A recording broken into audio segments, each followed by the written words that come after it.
एक ऐसे कदम में जिसने ग्लोबल इकोनॉमिक लैंडस्केप में हलचल मचा दी है।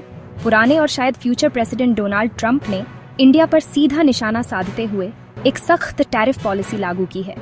इस एग्रेसिव रवैये का मेन पॉइंट है यूनाइटेड स्टेट्स में एंटर होने वाले इंडियन गुड्स पर 50% का टैरिफ। यह डिसीजन जो एग्जीक्यूटिव ऑर्डर के थ्रू 7 अगस्त 2025 को अनाउंस हुआ, दो देशों के बीच ट्रेड टेंशन में एक बड़ा उछाल दिखाता है। इस ड्रास्टिक कदम का मेन रीजन इंडिया का रशियन फेडरेशन से क्रूड ऑयल का लगातार और कुछ मामलों में बढ़ा हुआ इंपोर्ट बताया गया है। नई दिल्ली का कहना है कि सस्ती एनर्जी हासिल करना उसकी इकोनॉमिक स्टेबिलिटी और डेवलपमेंट के लिए सबसे जरूरी है। जिन सेक्टर्स पर सबसे तुरंत और गंभीर असर पड़ने वाला है उनमें जेम्स और ज्वेलरी, टेक्सटाइल्स और अपैरल और केमिकल्स शामिल हैं। ये इंडस्ट्रीज लेबर इंटेंसिव हैं और इंडिया की एक्सपोर्ट इकोनॉमी की रीढ़ हैं, जो लाखों लोगों को रोजगार देती हैं। एप्पल, जिसने चाइना +1 स्ट्रेटेजी के हिस्से के तौर पर इंडिया में अपने आईफोन मैन्युफैक्चरिंग कैपेसिटी को तेजी से बढ़ाया है, अब एक बड़ी बाधा का सामना कर रहा है।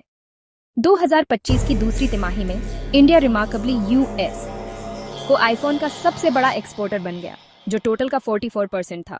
इन व्यापक पेनल्टीज के बीच ट्रंप एडमिनिस्ट्रेशन ने कुछ कैलकुलेटेड छूट दी, सबसे खास तौर पर फार्मास्यूटिकल्स और सेमीकंडक्टर्स के लिए। इंडिया यूएस को नॉन पेटेंटेड ड्रग्स का सबसे बड़ा एक्सपोर्टर है, जो अमेरिका की टोटल जेनेरिक ड्रग सप्लाई का 50% है। इसी तरह सेमीकंडक्टर्स और कुछ क्रिटिकल मिनरल्स को टैरिफ लिस्ट से बाहर रखना हाईटेक इंडस्ट्रीज के लिए सप्लाई चेन्स को सिक्योर करने की एक स्ट्रेटेजिक जरूरत को दिखाता है। जैसे जैसे यूएस चाइना के साथ एक ब्रॉडर टेक राइवलरी में लगा है, उसने इन जरूरी कंपोनेंट्स के लिए अपने सोर्सेज को डाइवर्सिफाई करने की कोशिश की है। इंडिया की तरफ से रिएक्शन ऑफिशियल कॉन्डेमनेशन और सच कहूं तो पब्लिक रिजॉल्व का एक काफी रिमार्केबल डिस्प्ले का मिक्स रहा है। ऑपोजिशन लीडर राहुल गांधी ने इस कदम को ट्रंप द्वारा इकोनॉमिक ब्लैकमेल कहा, एक ऐसा कैरेक्टराइजेशन जो इंडिया की पॉलिटिकल क्लास में ब्रॉड कंसेंसस को कैप्चर करता है। दिलचस्प बात यह है कि इंडियन स्टॉक मार्केट ने इस खबर पर सरप्राइजिंग रेजिलियंस के साथ रिएक्ट किया। सेंसेक्स 7 अगस्त को सिर्फ 0.1% ज्यादा पर बंद हुआ। एक सबटल लेकिन सिग्निफिकेंट काउंटर मूव में पिछले 6 महीनों में इंडिया ने यूनाइटेड स्टेट्स से ऑयल की अपनी खरीद में रिमार्केबल 120% की बढ़ोतरी की है।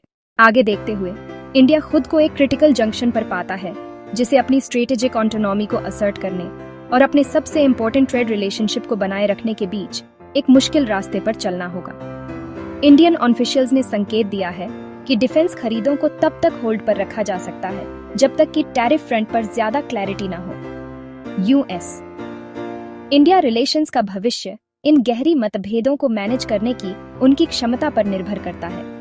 क्या यह अग्रेसिव टैरिफ पॉलिसी एक टेम्परेरी नेगोशिएटिंग टैक्टिक है या ग्लोबल ट्रेड में एक नए ज्यादा कॉन्फ्रंटेशनल युग की एक स्थायी विशेषता?